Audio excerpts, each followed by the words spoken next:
In today's video, I'm going to teach you how to add a scrolling text in InVideo using the prompt box. First, head over to InVideo in your browser. Make sure your internet connection is stable so the site loads smoothly and all features work as expected. Once you're on the platform, you'll be working inside your own workspace. Next, go to your InVideo project. This is the specific video or design where you want to place the scrolling text. From your dashboard, open the project you've already started.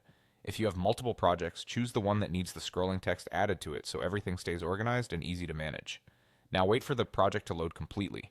You'll know it's ready when the timeline, canvas, and media panels are visible and responsive. If you notice thumbnails or fonts still loading, give it a moment. Avoid clicking around during this time since jumping ahead can slow things down or cause elements to appear out of sync. Patience here helps prevent small glitches. Once everything is loaded, locate the prompt box. This is InVideo's command field where you can type instructions for the platform to act on. Click into that prompt box and type the phrase, "Add a scrolling text." Keep it simple and direct, just like that. If you're unsure where the prompt box is, look for the field that's designed for AI or quick commands within the editor interface. After typing the phrase, click on Generate. This button triggers InVideo to create the scrolling text effect for your project. The system will process your request using your current project context, and it will automatically prepare the effect so you don't have to build it from scratch. Now wait for generation to finish. You might see a short progress indicator or a brief processing message. This step can take a few moments depending on your project size and connection speed.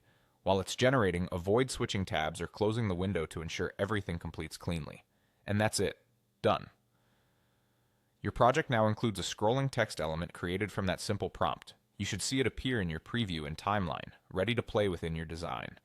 If you ever need to repeat the process for another section or a different project, just follow the same flow. Open the project, let it load, type, add a scrolling text in the prompt box, click Generate, and wait for it to finish. It's a quick, reliable way to add motion and clarity to your content without extra manual setup.